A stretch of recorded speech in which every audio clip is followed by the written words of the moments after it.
SaWGuy here. Just want to let you guys know and say thanks for all your support. Thanks for everybody that participated in this whole event that I've been doing. I know 5 weeks is a long time, but you all picked this as your #1 episode that you wanted most requested for me to do.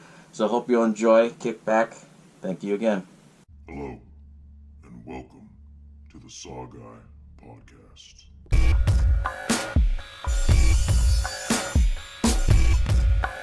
Like scary movies?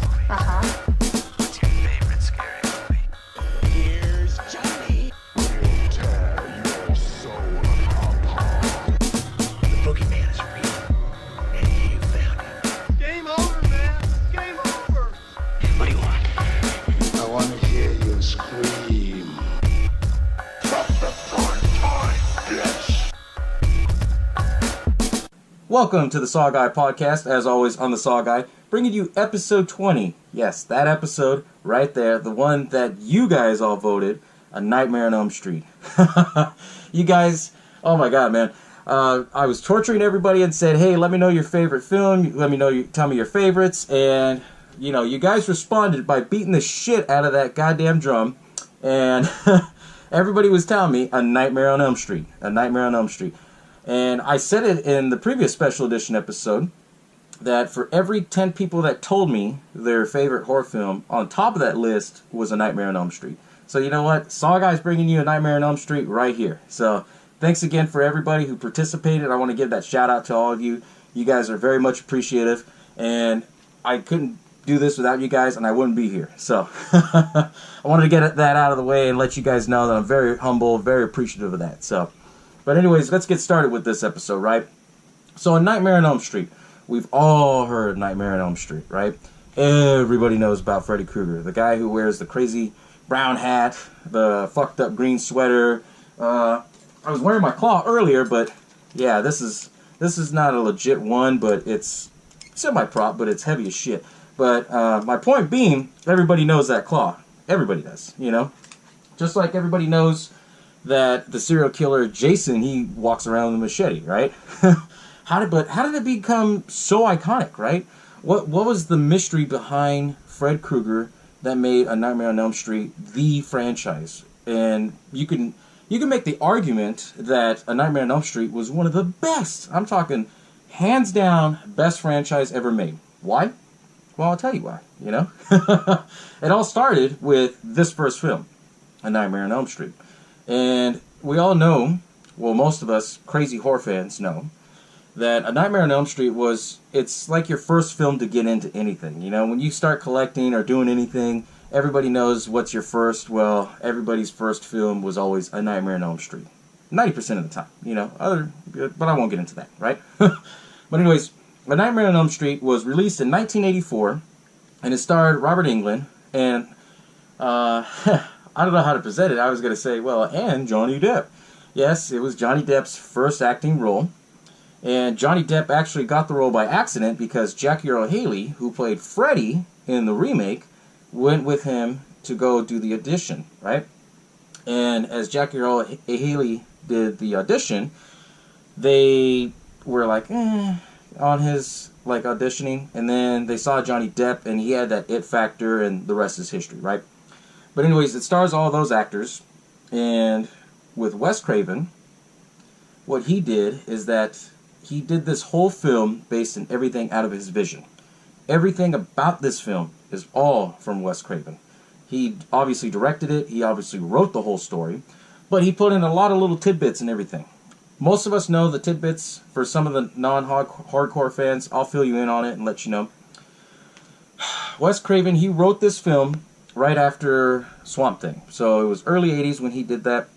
And everything that he went through in life all kind of built up to how everything came about with A Nightmare on Elm Street. So I want to say with Fred Krueger, the name, he got it from a bully that used to fuck with him when he was a kid.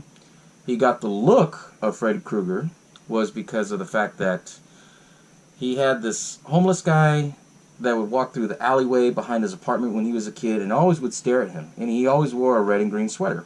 Well, there's different theories on it. He would wear a red and green sweater and the hat, and he just would wink at him and be creepy. And then later on, he well, Wes Craven came out later, and this is all from my research, because I researched the shit out of everything. Y'all know that. He said that he chose the sweater as red and green because they're the two hardest colors to stare at, which I don't know if it's hard to stare at, but, you know, right?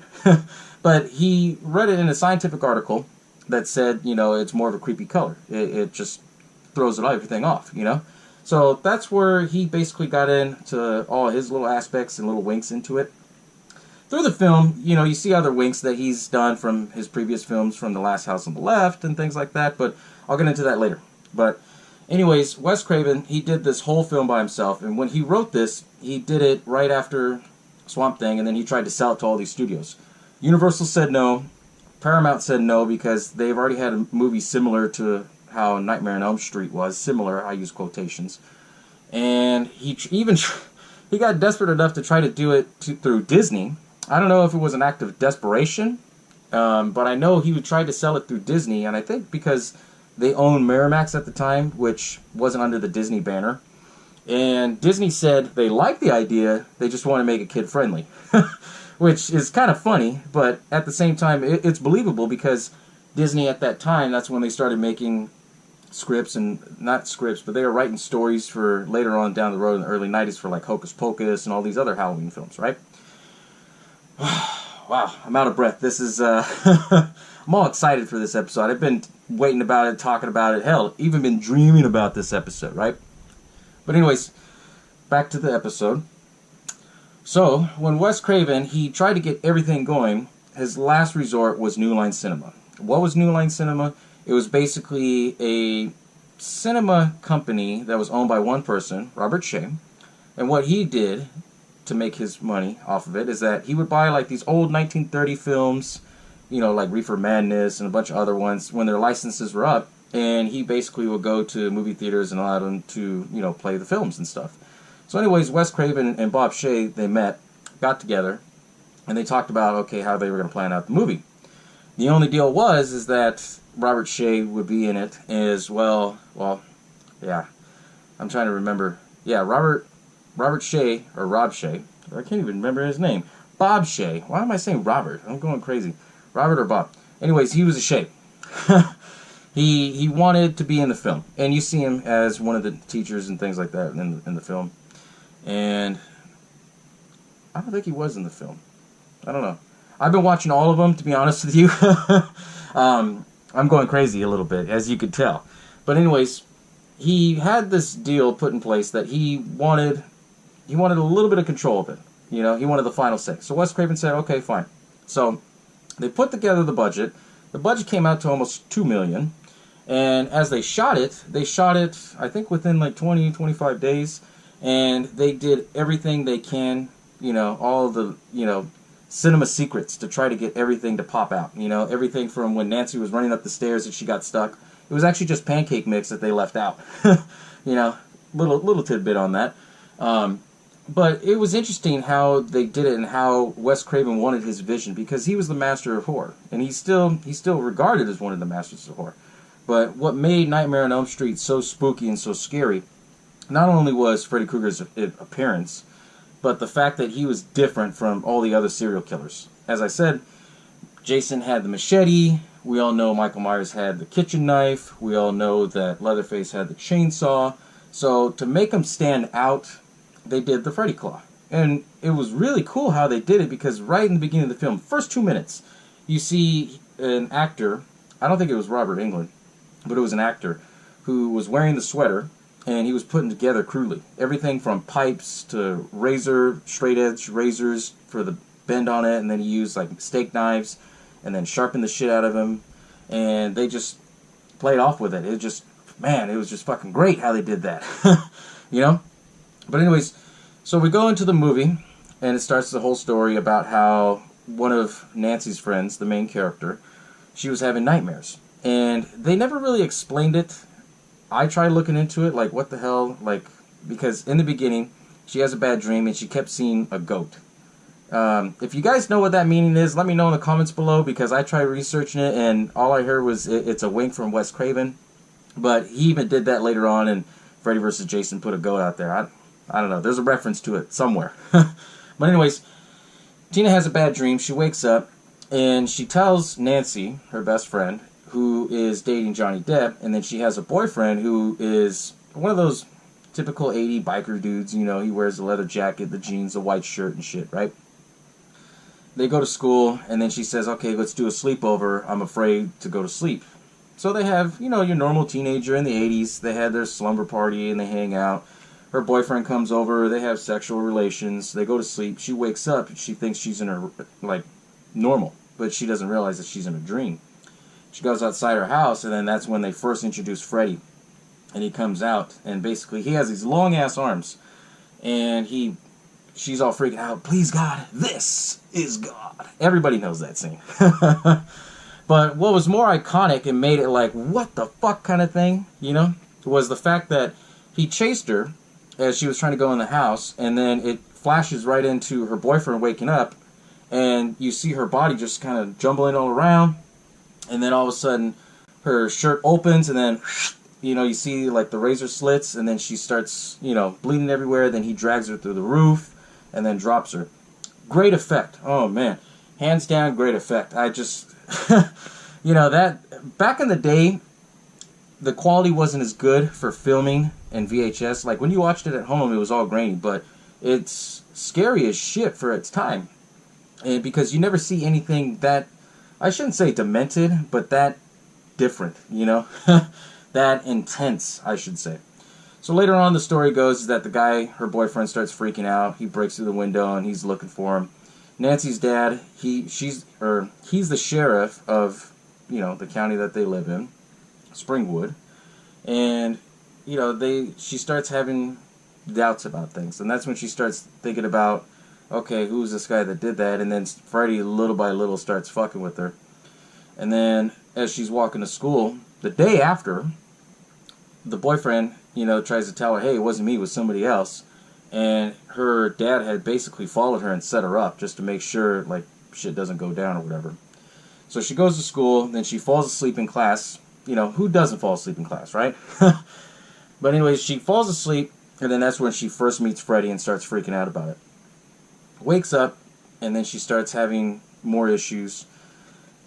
And then later on, it's just, I believe they went to the funeral, or the funeral scene had happened before. No, the funeral scene had happened before, I believe. Because in the dream, she started seeing Tina, like, in a zip-up bag, body bag kind of thing. But the whole movie was just like this cat and mouse thing. And it was creepy because you never saw Freddy. You always saw the silhouette. You always saw something like this, you know, and then it would show his mouth. It was always dark around him. And Wes Craven did that purposely to make it more creepy. You know, kind of like what I do with my filters, but I do my filters so all this shit back here doesn't distract you when I'm filming. But anyways, Wes Craven, he had his hands all over on this to make it that much scarier, that much better, that much more intense, because he believed that if you were getting into the story, it's not going to be as typical, like, boom, jump scare, right? It was more or less, he basically had to earn, he had to work for it, you know, to get you hooked into your seats, watching the film, getting all hooked, and all of a sudden, boom, you know? And there was a lot of different scenes that became iconic. Obviously, the one where Nancy's at home, she goes to sleep in the bathtub, or dozes off a little bit. Freddy's claw comes out and tries to chase after her when she's asleep. She gets pulled in the tub. Then they have the scene where she goes to the sleep center, and they start studying her sleeping habits. And then she wakes up, and she has cuts on her arm, but also at the same time, she pulls out Freddy Krueger's hat. And she doesn't, you find out in this film, the twist is, they all are trying to say Nancy's crazy. Well, then her mom finally came out and said, Nancy, you're crazy because I know who Fred Krueger is. And she told her the whole story about Fred Krueger.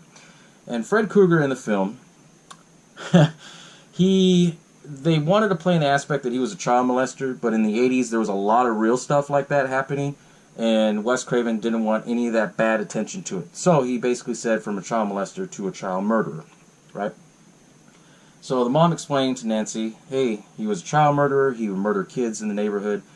They arrested him, he got off on a technicality because somebody fucked up on signing off for his search warrant, and when we found out where his hideout was, we basically burned it down and watched him burn. And it's kind of creepy how she explained the story because the acting was so great.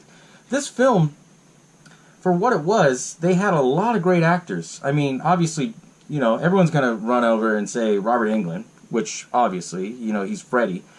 They tried doing the remake, and, Freddy is Robert Englund, bottom line, right? Obviously, you had Johnny Depp, Heather Langenkamp, and you also had John Saxon, who was her dad, who played the sheriff. He got big because he did a lot of kung fu movies, did some Western movies, but he was one of those, great actors towards the end of his twilight. Same thing with the mom. She was a great actor, and she was more towards the end of her twilight, but they were all great acting. They got you hooked. They made it more believable, and it's just phenomenal for what it was. And then later on in the story, after she figured out who Freddy was, her and Johnny Depp, obviously they were dating. They would hang out and stuff, talk back and forth, and he would come over and things like that, and she had him on guard duty when she went to sleep and just said, hey, watch me, and he actually really went to sleep. That was kind of a funny scene to me, it was just humor, 80 humor, right? But anyways, the best scene in this film, hands down, was actually Johnny Depp's death. To build up to that scene, it was basically the parents, they just had enough. The mom had enough. So she's like, fuck it, I'm going to lock everything down, put, bars on the windows, everything like that. And what they did from there is that she tried to get out, but she couldn't because the mom had a deadbolt and locked up the key and hid it somewhere. But anyways, she was calling her boyfriend, Johnny Depp. His name in the movie was Glenn. And she said, okay, whatever you do, don't fall asleep. Meet me at my place at midnight. Well, midnight's coming around, and he's already kind of dozing off. And Glenn's parents are getting pissed off because all the parents in this film, they all think Nancy's crazy because they were all part of it. Where they lived at in Springwood, it was Springwood. They were all involved because it was meant to be like a small town. And anyways, they knew of Fred Krueger, but what I love, I looked up an article, and Robert Englund had even said that this film is about teen empowerment, because all the parents knew everything that would happen, and they feel the guilt of everything that what went down. Obviously the mom's an alcoholic. The whole movie, she's fucking stashing vodka bottles and blankets and shit. I got a kick out of that. I was like, God damn, that's freaking crazy, dude, right? But, it's just none of the parents gave a shit in this film. That's what the whole thing and this whole movie was about, was teen empowerment, right? So the build-up to the whole scene, and the wink that gave it away, is that Freddy Krueger was calling the phone and fucking with her, which led to that best scene, I'm your boyfriend now, Nancy, and the tongue came out. And then that's when she flipped out like, what the fuck? And then they showed the scene where Johnny Depp's sleeping, and he... I laugh because it's so 80s. He has a TV, the record player on, and it's so odd. Like, he's trying to multitask. I mean, shit that we take for granted that we can all do on our phone now. But anyways, he's laying there, and the bed pulls him in, and then it's just a geyser of blood. Best scene, hands down. Oh man. If you ever want to know like how they did the whole scene and the setup and everything, there's a documentary. It's 5 hours long, but it gets through all the Freddy Kruegers. It's called Never Sleep Again. So if you never heard of that, look it up, check it out, because that's fucking amazing. But anyways, back to the movie. I love the scene with it because they just made it like, whoa, what the hell? Because now it plays off of that less is more thing. Like, how did he just get sucked up and then all of a sudden just blood's pouring out? For me, for the longest time, I always thought, shit, maybe he pulled him down and then he just turned into a blender and blend him up and then, out that way, right? And then it led up to this big climax where Nancy was waiting for him. She had read books on survival tips and everything, how to survive, things like that, booby traps. I laugh at the term booby traps because you don't hear it too often. It was an 80s term, Yeah, classic 80s. Yeah. But anyways, she goes to sleep, and then she drags Freddy into the real world. And then, at the same time, she's trying to get her dad's attention, who's at Glenn's house across the street, checking on his body. And the dad is just kind of freaking out, just like, okay, whatever, And then all of a sudden, when he starts seeing that his daughter's going crazy, that's when he goes and tries to break in the house. She basically defeats Freddy, and Freddy falls on the mom. The dad sees all that happen. And then the mom is just basically a corpse, goes into the bed, and the bed comes out normal. The dad walks away and says, I don't know how to handle this shit. And, well, anyways, Freddy comes up and tries to get Nancy, and then Nancy was like, nope, mm-mm. And the whole movie was, Freddy got his powers based on their fear. The more that they were afraid, the more power that he had, and she knew that. And then the movie ends where it's all like happy ending, or was it? Wes Craven's original ending was to be that everything was all dandy and that was it, you know? Everybody got over it, and it was a one and done. Wes Craven was never a fan of doing sequels. Everybody knows that. At least at this time, you know, when this film came out, he just said he wanted to do a one and done. But since he signed that deal with New Line said, nope, we're going to leave it with an open-ended twist. So the twist that you see at the end where Glenn and all her friends are fine, he comes up in his convertible, picks her up, and then the convertible top comes down, and it ends up being the red and green sweater, colorized, and then Freddy Krueger's taking control. The mom is waving at the door, and all of a sudden Freddy breaks out through that little tiny peephole window, grabs the mom, pulls her right in, end of film. Great fucking cinematography on that. Because you don't expect it.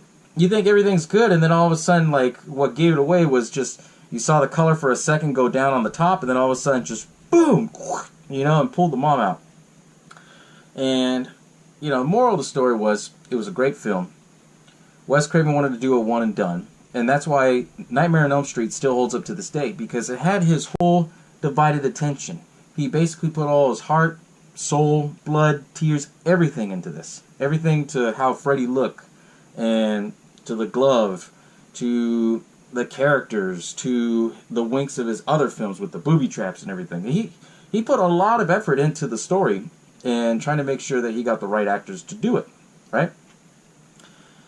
New Line, because it became such a big hit. I mean, that was, they call it the movie, well, they call New Line the house that Freddy built. And the reason why they phrased that is because Nightmare on Elm Street was so big, because they invested nearly all their money into it, $2 million. They turned around and just like quadrupled that money. And that's when New Line said, okay, we're going to start producing sequels, right? I'll get into that actually my next episode. Spoiler alert. I'm going to do the whole franchise. Y'all love Nightmare on Elm Street so much. I love Nightmare on Elm Street, so I'm going to give you the whole back thing on it on the next episode. But this one, all about the original and what makes it so special and carried on this whole franchise, right? So, everything with the Nightmare on Elm Street, what makes it so special, bottom line, what makes it special is the fact that it was a creepy-ass film. It was done totally different for what it was in the era. And the fact that just you had the right actors in place. Bottom line, you know? A movie could be great, it could be okay, but if you have the right actors into it, any movie can be great. It really can, you know? And with A Nightmare on Elm Street, it doesn't get a lot of credit for some of the other actors. Everybody remembers Robert Englund. Everybody remembers Johnny Depp because that was his first role, how he started. But a lot of people forget that John Saxon, he had a lot of acolytes in them, you know? He really did. And that's what made the film really stand out, is that they had great actors into it. And the whole movie also played on the aspect of less is more. And what I mean by that, I said it in the last few episodes, especially on the Twilight Zone. This is the main thing what makes horror what horror was, right? It was the aspect of you let your imagination run wild, you know?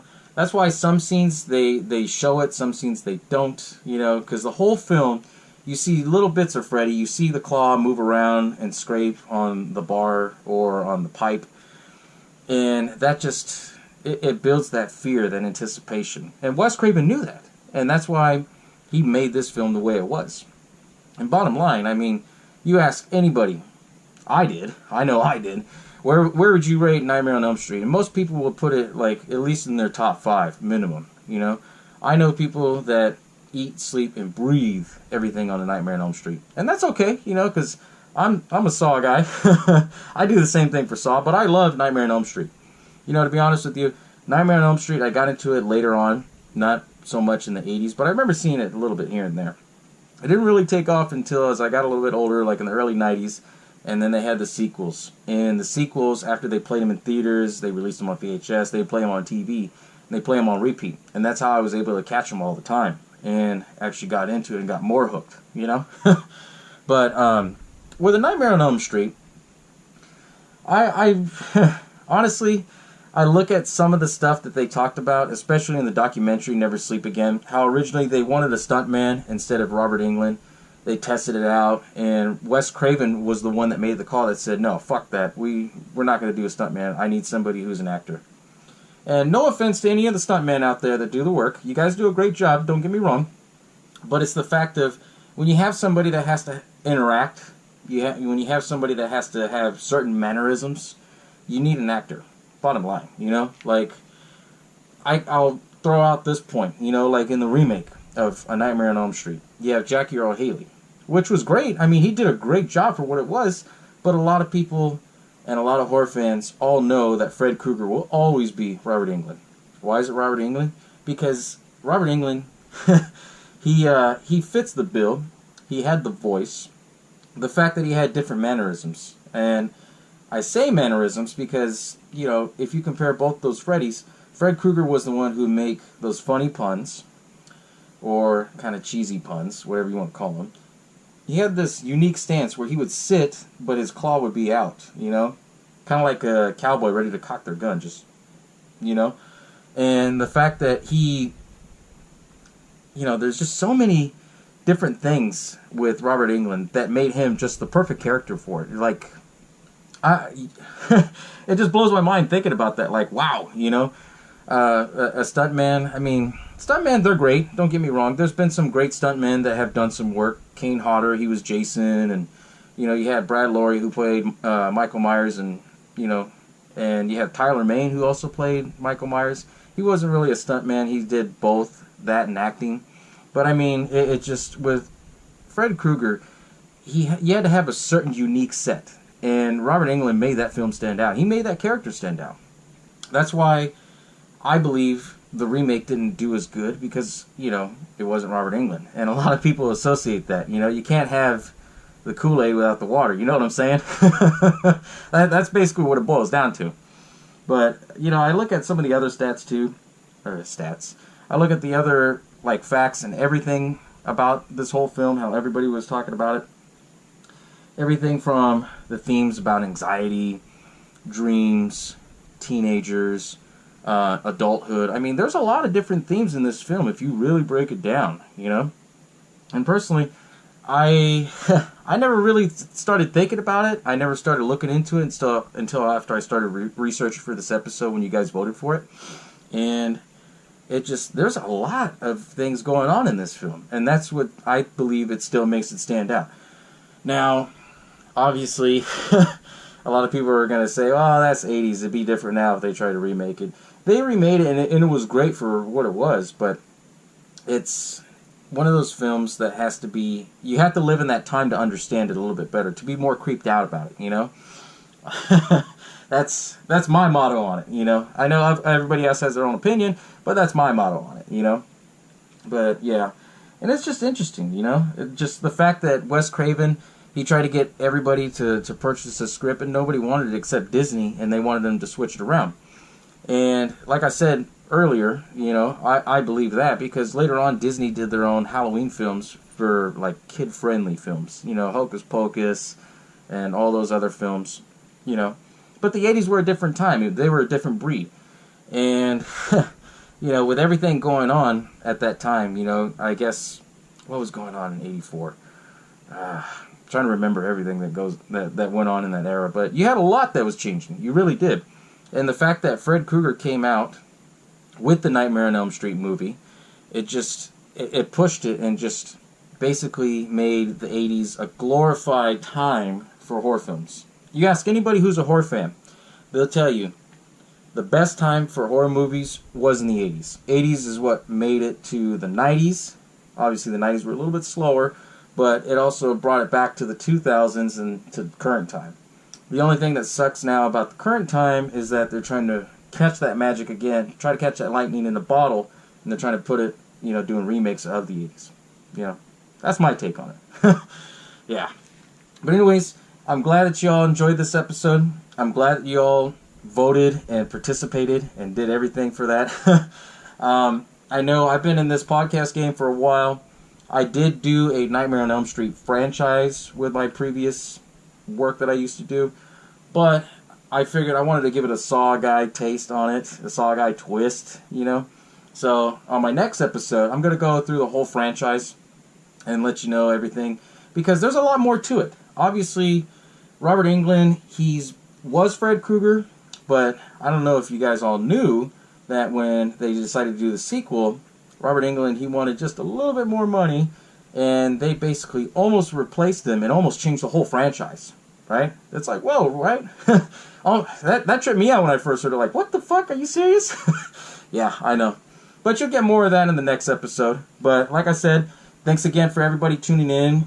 I would love to hear all your comments on this episode, if there was anything I missed. I know 30 minutes is short, but I try to make it so that way it's entertaining and everything for you guys. But thanks again for everything, guys. And, you know, like I said, when I have nothing and when I'm done, I'm out, right?